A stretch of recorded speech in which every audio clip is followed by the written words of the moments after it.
الله وكفى وسلام على عباده الذين اصطفى اما بعد. اب حضرات نے صحیح بخاری کی آخری حدیث سنی. الحمدللہ.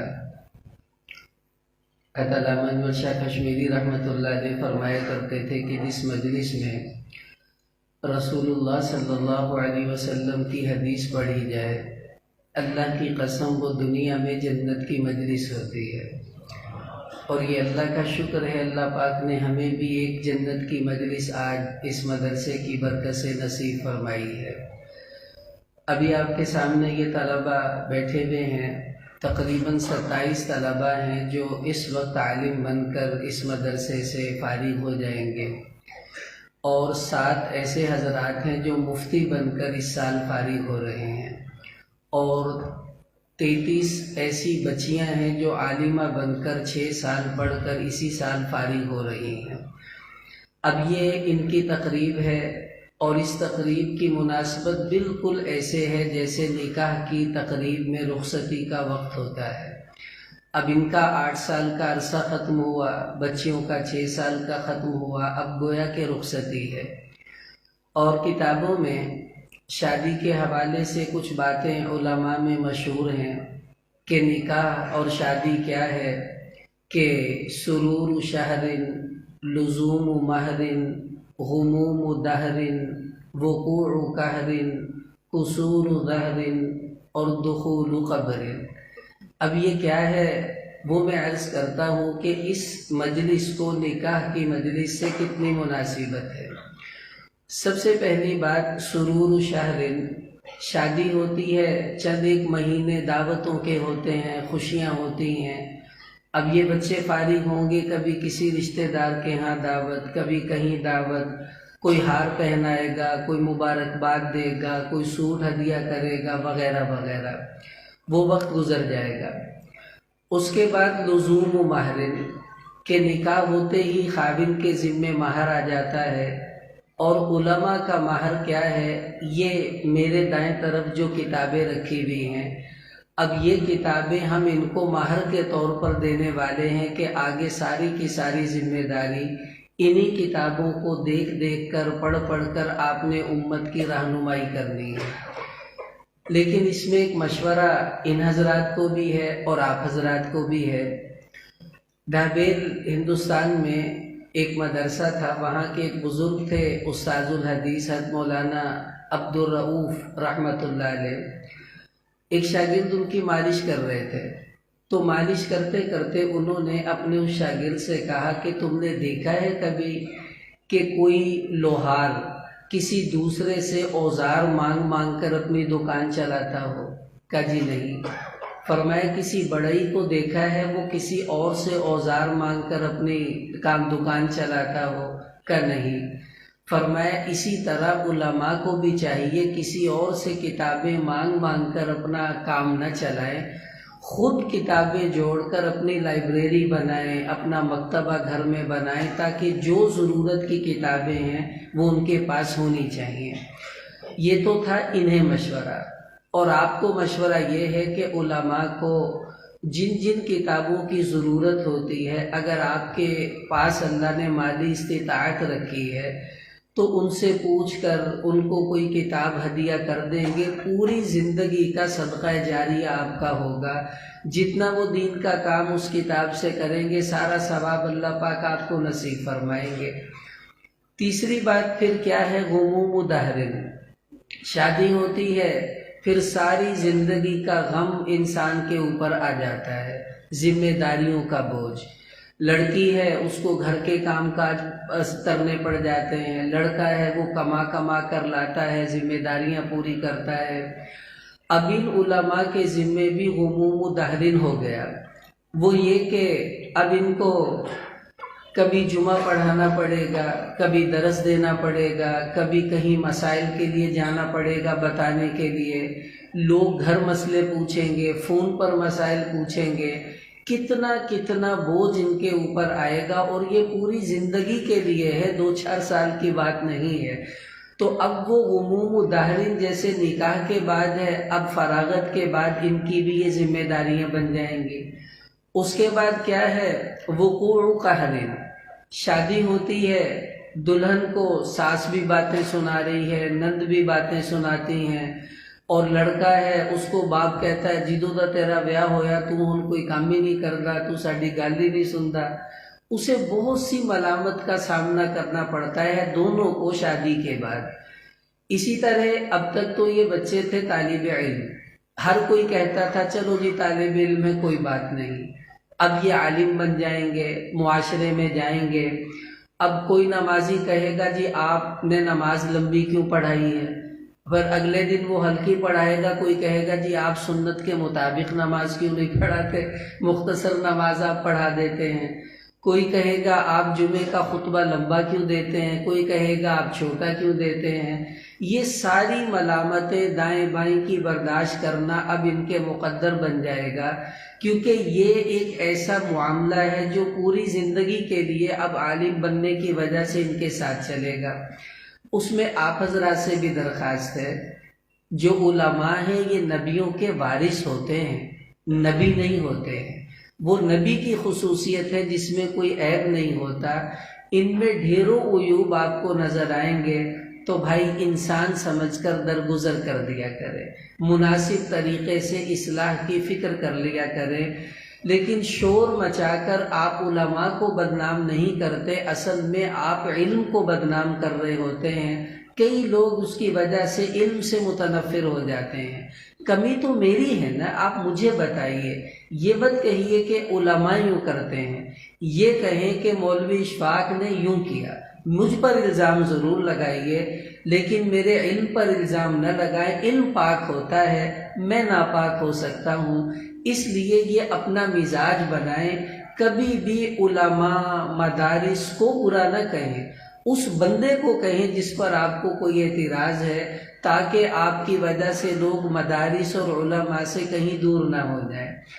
اس کے بعد پھر قصور ظاہرن، کام کرتے کرتے بیچاری گھر میں لڑکی وہ بوڑھی ہو جاتی ہے، بیماریوں کا شکار ہو جاتی ہے، بچے ہو جاتے ہیں، اب بلڈ پریشر کی بیماری لگ گئی، کوئی بیماریاں شوگر لگ گئی، ایسے ہی مرد کو بھی۔ اب یہ علماء بیچارے سارا دن پڑھیں گے، پڑھائیں گے، رات کو مطالعہ کریں گے، سفر کریں گے بیانات کے لیے، پھر صحت پر اس کا اثر پڑتا ہے۔ پھر کیا ہوگا، وہ وقت آئے گا انہیں شوگر ہو جائے گی، بلڈ پریشر کا مرض لگ جائے گا، ڈھیروں بیماریاں لگ جاتی ہیں وقت گزرنے کے ساتھ۔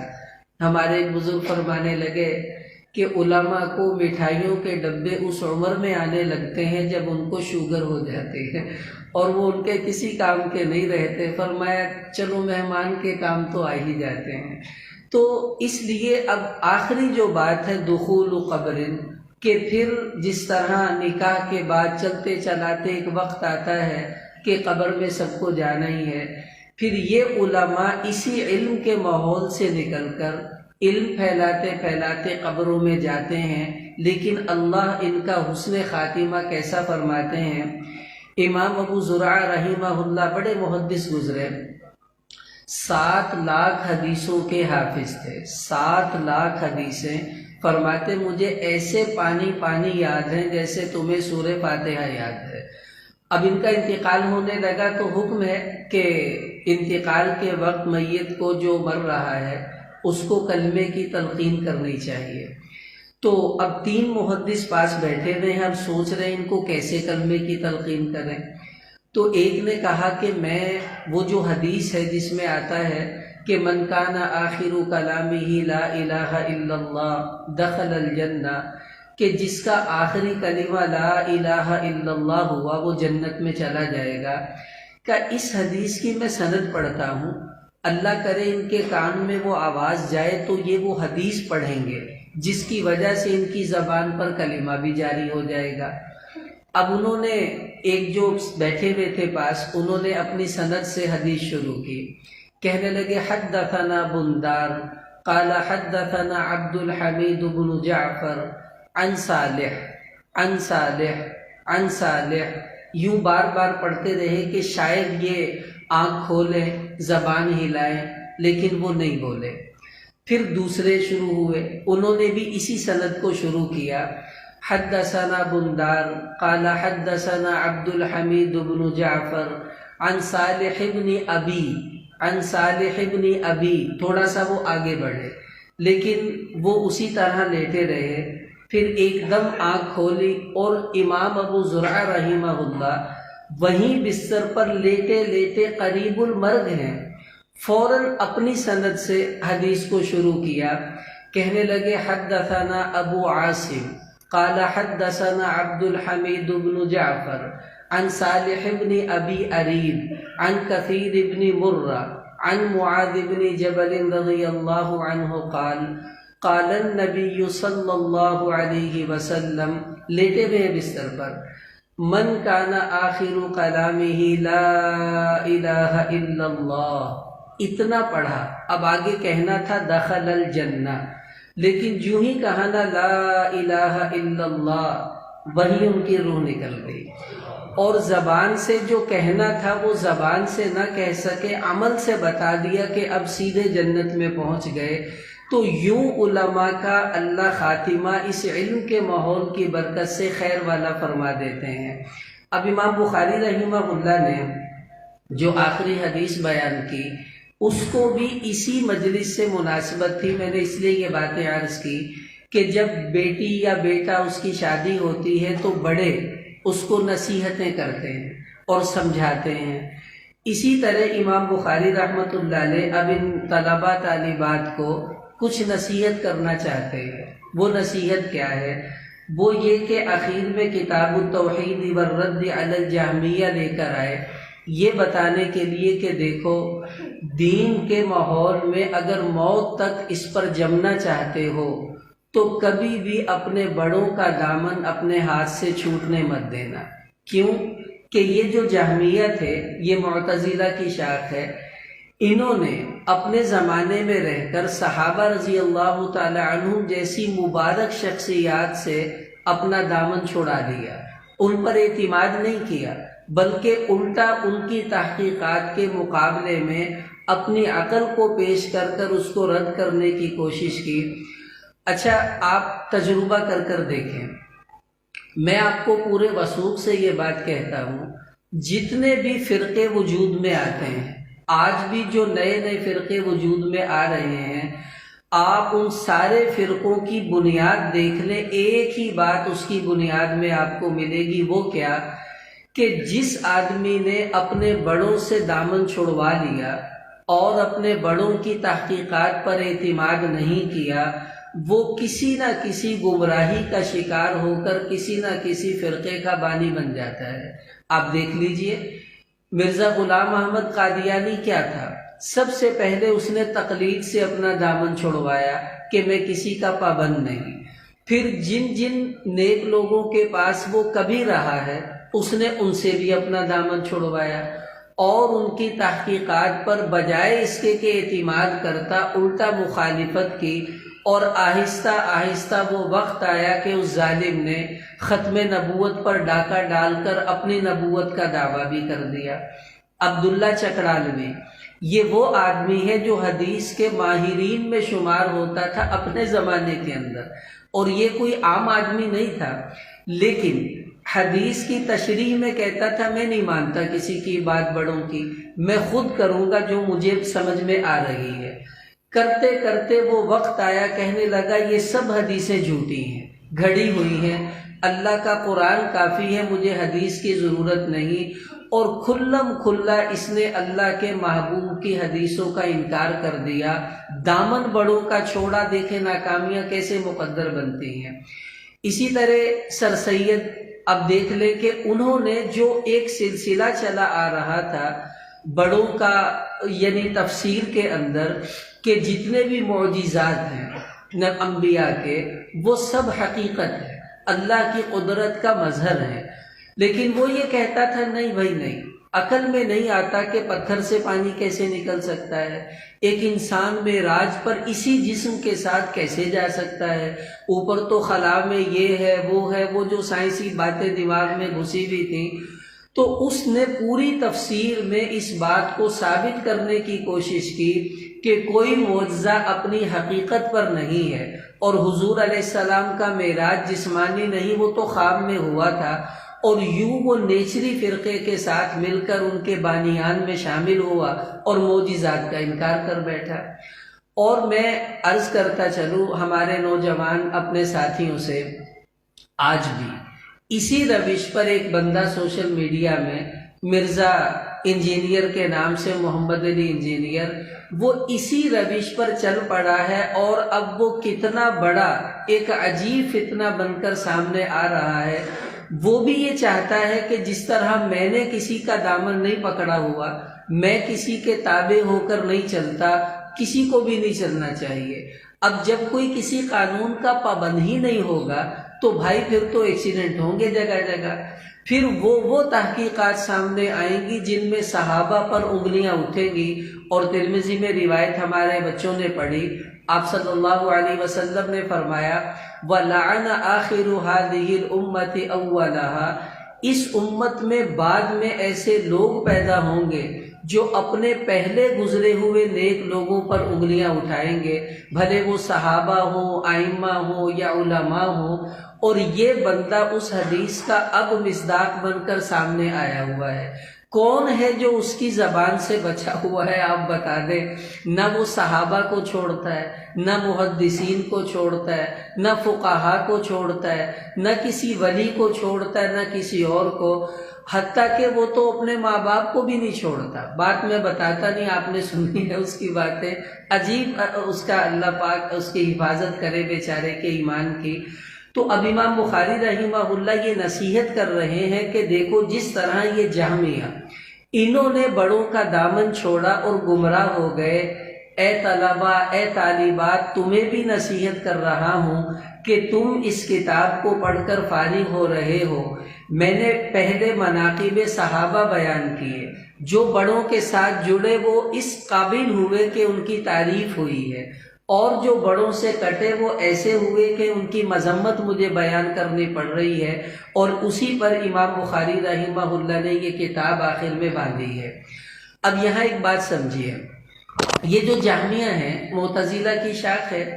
یہ معتزلہ اور خوارج کوئی بگڑے ہوئے لوگ نہیں تھے، کوئی شرابی، کوئی جوا کھیلنے والے، نہیں نہیں نہیں نہیں، یہ لوگ اپنے زمانے کے نیک ترین بزرگ سمجھے جاتے تھے، لیکن بزرگی کا بھی ایک دائرہ ہے جو شریعت نے مقرر کیا ہے، اور بزرگی کا وہ دائرہ کیا ہے یہ ہمیں ہمارے بڑے بتائیں گے۔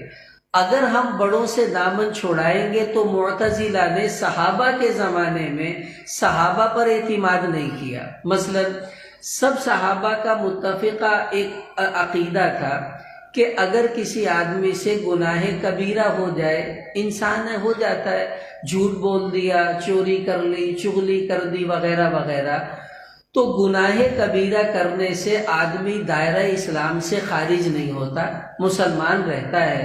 ہاں، اچھا مسلمان نہیں رہتا، اس کو توبہ کرنی چاہیے۔ یہ سب کا متفقہ عقیدہ اہل سنت والجماعت کا یہی تھا۔ اب معتزلہ کا تقویٰ اور ان کا اللہ سے تعلق وہ حدود کو کراس کر گیا۔ اب جب وہ حد سے نکلا تو اس کا نتیجہ کیا ہوا؟ یہ کہنے لگے اتنے بڑے اللہ کی نافرمانی کرنے والا مسلمان نہیں ہو سکتا، لہٰذا جس بندے نے گناہ کبیرہ کیا وہ دائرہ اسلام سے خارج ہو جاتا ہے۔ اور خوارج ان سے بھی آگے بڑھ گئے، کہنے لگے خارج کیا ہوا، وہ کافر ہو جاتا ہے۔ اب صحابہ کہہ رہے ہیں کافر نہیں ہوا، یہ لوگ کہتے ہیں کافر ہو جاتا ہے۔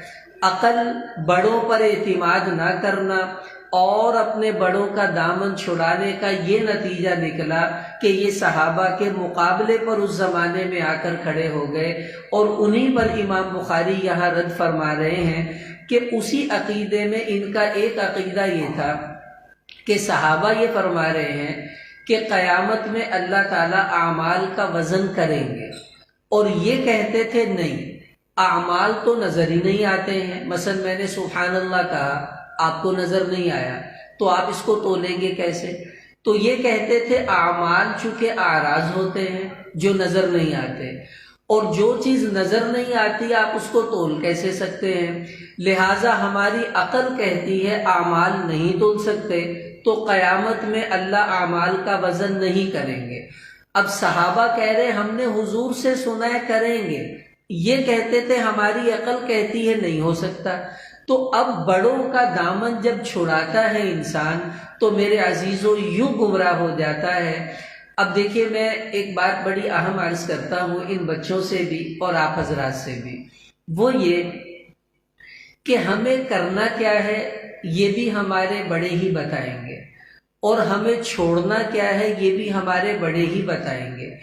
یعنی ہمارے جو شیوخ، ہمارے بڑے بزرگ، ہم اگر ان کی رہنمائی میں چلیں گے تو ہمیں کبھی بھی گمراہی قریب سے بھی پھٹکے گی نہیں ہمارے، ورنہ تو بہت گمراہی کے راستے ہیں بھائی۔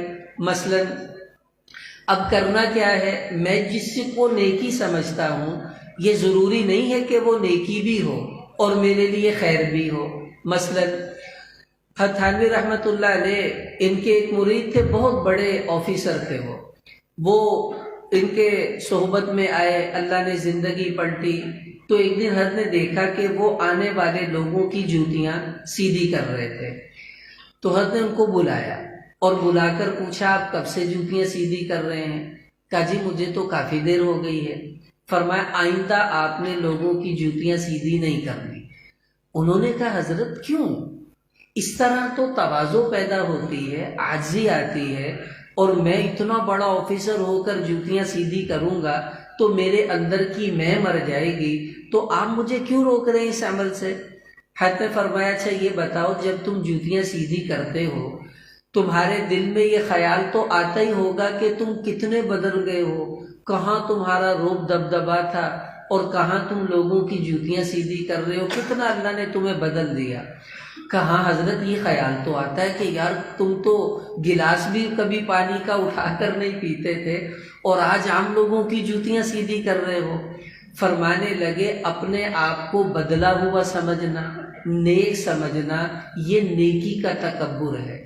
تم جوتیاں سیدھی کر کر کر تکبر میں اوپر بڑھ رہے ہو کہ اپنے آپ کو بزرگ سمجھ رہے ہو، بڑا سمجھ رہے ہو، بدلا ہوا سمجھ رہے ہو۔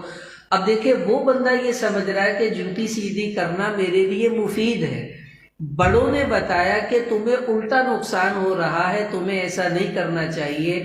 امام بخاری رحمہ اللہ بھی یہ نصیحت کر رہے کہ دیکھو بڑوں کا دامن پکڑ کر چلو گے تو صحابہ کی طرح محمود بنے رہو گے، اور اگر چھوڑ دیا تو یوں جامعہ کی طرح تم گمراہی کے راستے پر چلو گے، سمجھو گے ہم نیکی کا کام کر رہے ہیں اور کر کچھ غلط بیٹھو گے۔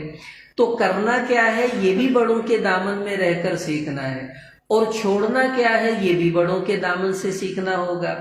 ایک عالم تھے حضرت تھانوی رحمہ اللہ کے ہی صحبت یافتہ تھے، حضرت کے مرید تھے، تو ان کے بارے میں حضرت کو پتہ چلا کہ وہ جگہ جگہ دروس دیتے تھے، بڑا لوگ ان سے فائدہ اٹھاتے تھے۔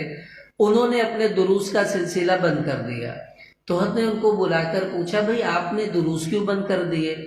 کہا حضرت مجھے بہت نقصان ہو رہا تھا۔ کہا کیسے؟ کہ میں جب مطالعہ کرتا تھا اور درس دینے کے لیے بیٹھتا تھا تو میرے دل میں یہ آتا تھا کہ آج تو ایسا بیان کرنا ہے کہ لوگ اش اش کر اٹھے، بھائی وہ آج تو خوب بیان کیا۔ تو میں نے سوچا جب یہ لوگوں کے لیے ہو رہا ہے تو کیا فائدہ مجھے اپنا زور لگانے کا، وقت لگانے کا؟ تو میں نے اس وجہ سے سارے دروس بند کر دیے، اب میں کہیں درس نہیں دیتا۔ اب دیکھیں ان کے ذہن میں کیا آ رہا ہے کہ دین کا یہ کام چھوڑ دینا میرے لیے بہتر ہے، انہوں نے چھوڑ دیا۔ لیکن یہ تو بڑے بتائیں گے نا کہ مناسب کیا ہے اور کیا نہیں ہے۔ حد فرمانے لگے بھائی وہ جو لوگوں کو فائدہ ہو رہا تھا اس کا کیا؟ وہ کہنے لگے جو مجھے نقصان ہو رہا تھا اس کا کیا؟ فرمائے دیکھو ایسا کرو، بیان اپنے شروع کر دو، اپنے دروس شروع کر دو، اور جب بیان کرنے بیٹھو تو اللہ سے یہ دعا مانگا کرو کہ یا اللہ آج مجھ سے ایسا بیان کرا کہ لوگ خوش ہو جائیں۔ وہ کہنے لگا حضرت یہی تو مرض ہے کہ مجھے یہی ہوتا ہے کہ میں ایسا کروں کہ لوگ خوش ہو جائیں۔ فرمایا سنو یہ دعا مانگو کہ اللہ مجھ سے ایسا بیان کروا کہ لوگ خوش ہو جائیں، اور میں نے سنا ہے جو تیرے بندوں کو خوش کرتا ہے تو بھی اس سے راضی ہو جاتا ہے۔ تو اللہ میں تو تجھے راضی کرنے کے لیے بیان کر رہا ہوں کہ ایسا کروں تیرے بندے خوش ہوں تاکہ تو مجھ سے راضی ہو جائے، میرا کوئی مقصد نہیں کہ اپنی نیت کا تھوڑا تجدید کر کر بیان شروع کرو، اللہ خیر فرمائیں گے۔ تو وہ کہنے لگے حضرت آپ نے تو میرا مسئلہ ہی حل کر دیا، یعنی اگر ہر عالم یہی سوچنے لگے تو بتائیں جمعہ کون پڑھائے گا بھائی، درس کون دے گا، آپ کو بیان کون کرے گا؟ اس لیے اب یہ بڑے بتائیں گے، بڑوں کے دامن سے چمٹے رہیں گے تو پتہ چلے گا کرنا کیا ہے، تو پتہ چلے گا چھوڑنا کیا ہے، ورنہ بھائی مرضی سے چلنے والے ایسے ہی ٹھوکر کھاتے ہیں جیسا کہ جہمیہ نے کھائی۔ اب امام بخاری رحمہ اللہ ان پر رد فرما رہے اور یہ فرمایا کہ باب قول اللہ، کہ تم تو کہہ رہے ہو کہ اعمال کا وزن نہیں ہوگا، لیکن اللہ فرما رہے وَنَضَعُ الْمَوَازِينَ الْقِسْطَ لِيَوْمِ الْقِيَامَةِ، کہ قیامت والے دن ہم انصاف کے ترازو قائم کریں گے، اور ظاہر ہے اس ترازو میں کوئی سبزی اور پھل تھوڑا تو لیں گے، وہاں اعمال ہی کا وزن ہوگا۔ وَأَنَّ أَعْمَالَ بَنِي آدَمَ وَقَوْلَهُمْ يُوزَنُ، اور فرمایا کہ سب بنو آدم جتنے بھی ہیں ہم سب لوگ، ہمارے اعمال کا بھی وزن ہوگا اور ہماری باتوں کا بھی اللہ قیامت والے دن وزن فرمائیں گے۔ آگے امام بخاری رحمہ اللہ کی عادت ہے جب کسی آیت کو وہ لاتے ہیں ترجمۃ الباب میں تو اس میں کوئی مشکل لفظ ہو یا ایسا لفظ جس کے معنی دو ہو تو اس وہم کو دور کرنے کے لیے اس کی وضاحت فرماتے ہیں۔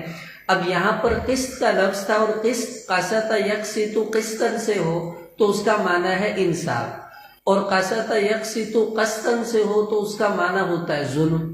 اب پتہ نہیں ظلم کا ترازو ہوگا یا انصاف کا، تو اس کی وضاحت فرمائی امام بخاری رحمہ اللہ نے کہ القسط مصدر المقسط وهو العادل، کہ قسط یہ مقسط کے مصدر کا مصدر ہے اور اس کا معنی ہے انصاف کرنا، تو اس کا مطلب ہوا کہ یہاں قسط کا معنی انصاف ہے، ظلم نہیں ہے۔ اچھا ایک بات اس سے پہلے فرمائی کہ القسطاس العدل بالرومیہ، امام مجاہد رحمہ اللہ کا قول نقل فرمایا کہ جو قسطاس ہے یہ قرآن کی آیت کا لفظ ہے، وزنوا بالقسطاس المستقیم کا، یہ رومی زبان کا لفظ ہے اور اس کا معنی ہے انصاف۔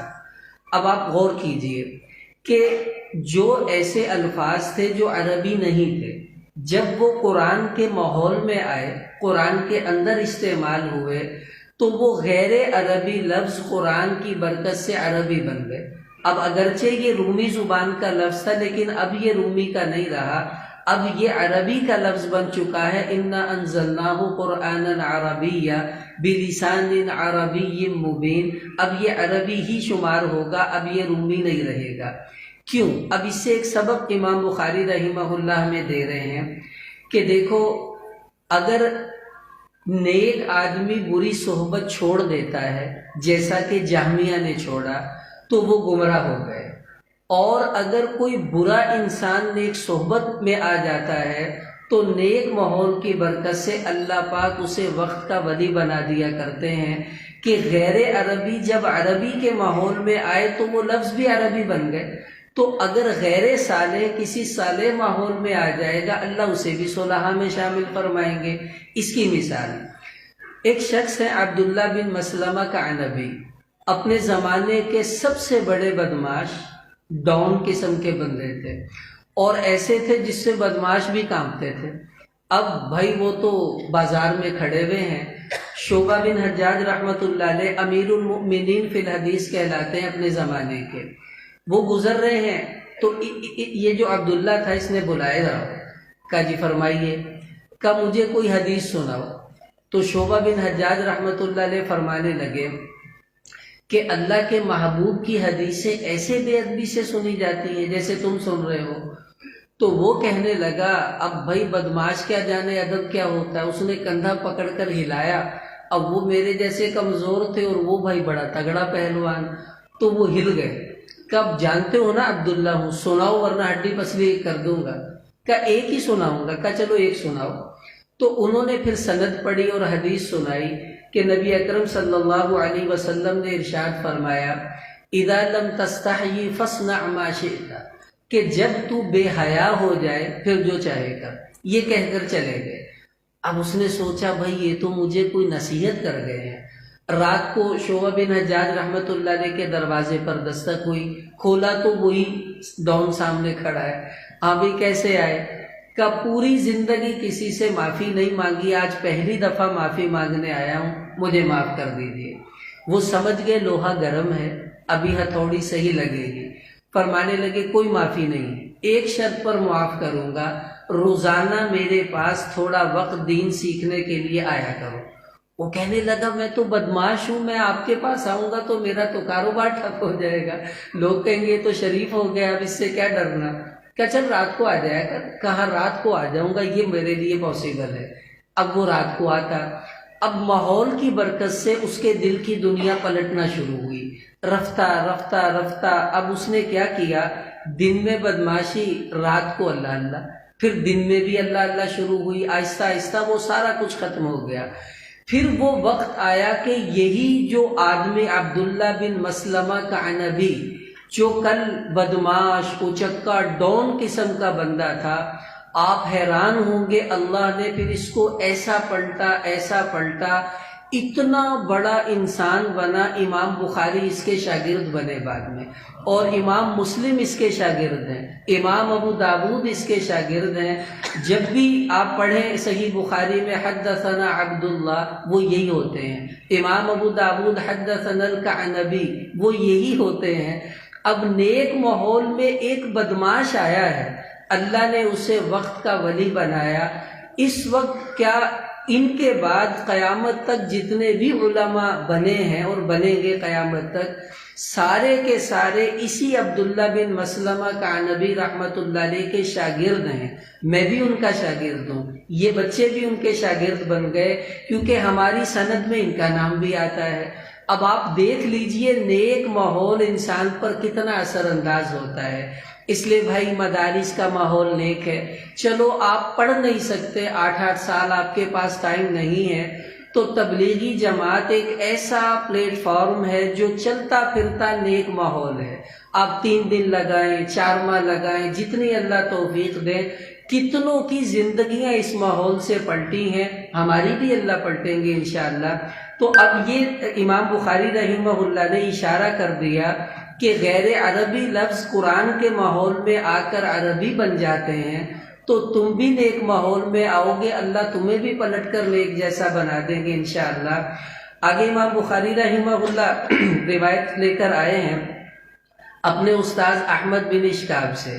اب یہاں ایک بات اللہ تعالیٰ نے، ابھی میں بیٹھا ہوا تھا تو میرے دل میں آئی تو میں عرض کر دیتا ہوں، صحیح ہو تو اساتذہ بیٹھے ہیں تصویب فرمائیں گے، غلط ہو تو وہ صاف صاف تردید کریں، مجھے خوشی ہوگی کہ امام بخاری رحمہ اللہ آخر میں اپنے اسی استاد سے حدیث کیوں لائے جس کا نام احمد ہے، اور بھی استاد تھے، تو انہی کا انتخاب کیوں کیا؟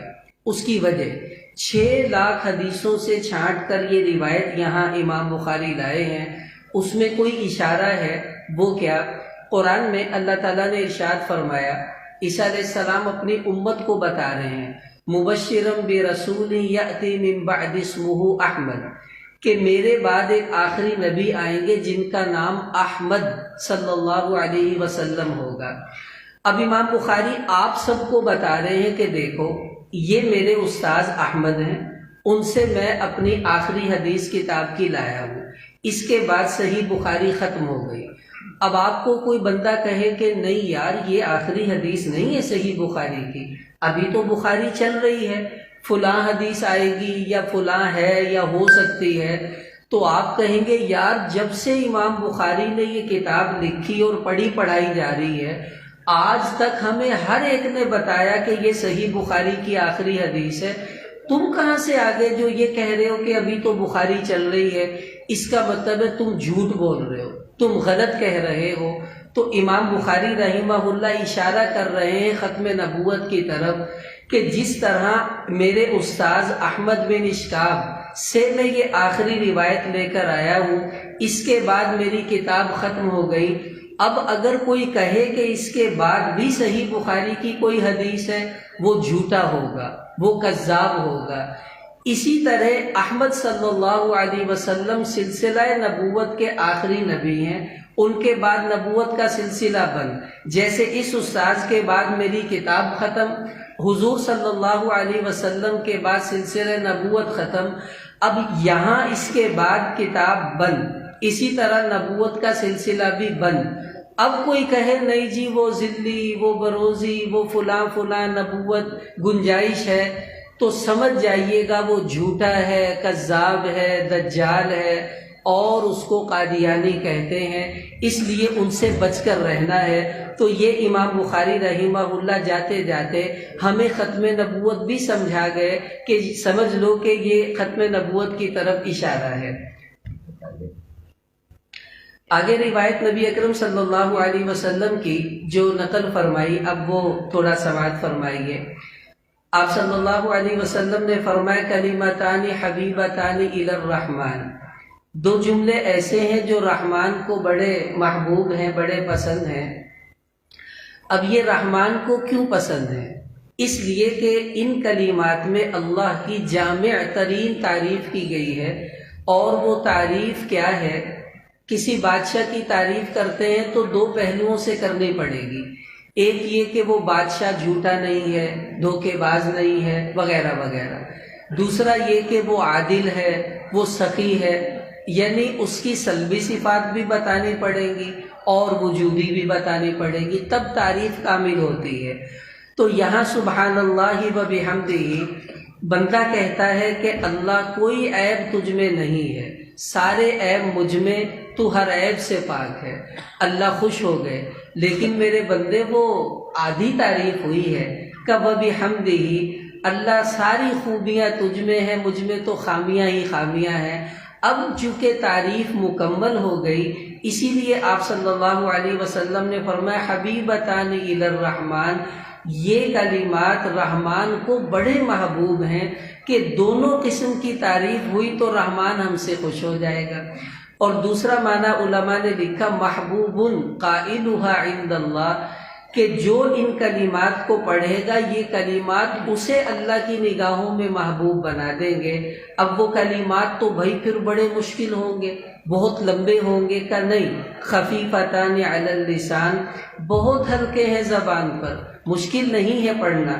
اچھا جب اتنے ہلکے ہیں تو پھر ان کی اہمیت زیادہ نہیں ہوگی، کہ نہیں ثقیلتان فی المیزان، قیامت میں جب اللہ ترازو میں اس کو تلوائیں گے تو اس کا وزن بہت زیادہ ہو جائے گا۔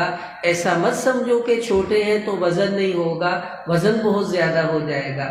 اب وہ کلمات کیا ہیں؟ کہ سبحان اللہ و بحمدہ سبحان اللہ العظیم۔ اب یہاں امام بخاری رحمہ اللہ نے ہمیں تزکیے کا ایک اصول اور ذریعہ بتا دیا۔ اگر آپ اپنے بڑوں کی صحبت میں نہیں جا سکتے، آپ کو نہیں میسر کسی بڑے کی صحبت قریب میں، تو امام بخاری رحمہ اللہ فرما رہے مقصد تو اندر کی صفائی ہے نا، اللہ کی رضا ہے۔ میں تمہیں جاتے جاتے وہ نسخہ دے رہا ہوں کہ تم اگر گھر بیٹھ کر اس نسخے کو اپنانا شروع کر دو، تھوڑی تھوڑی کمی بڑوں کی صحبت کی اس سے پوری ہو جائے گی، جو رہ جائے وہ ان کی صحبت میں جا کر پورا کرو۔ وہ کیا؟ اللہ تعالیٰ نے قرآن پاک میں ایک جملہ ارشاد فرمایا جزاء وفاقا۔ ہمارے بزرگ گزرے حکیم اختر صاحب رحمۃ اللہ علیہ، انہوں نے ایک مرتبہ اپنے بیان میں، یہ بہت عجیب بات ہے، میں تو جب یہ پڑھی تو میں بہت دیر حیرت میں ڈوبا رہا کہ واقعی اللہ اپنے نیک بندوں کے دلوں پر کیسی کیسی باتوں کا القاء فرماتے ہیں۔ وہ فرمانے لگے قرآن میں اللہ نے فرمایا جزاء وفاقا، کہ ہم بدلہ عمل کے موافق دیں گے، جیسا عمل ویسا ہی اللہ بدلہ دیں گے۔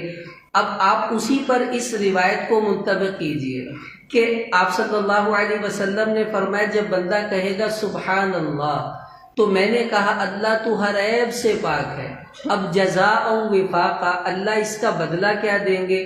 میرے بندے تو نے مجھے ہر عیب سے پاک بتایا، چل اس کی برکت سے میں تیرے عیبوں کو پاک کر دیتا ہوں، ہمارا اندر پاک ہو جائے گا۔ وَبِحَمْدِهِ، اے میرے رب تو تعریفوں کے لائق۔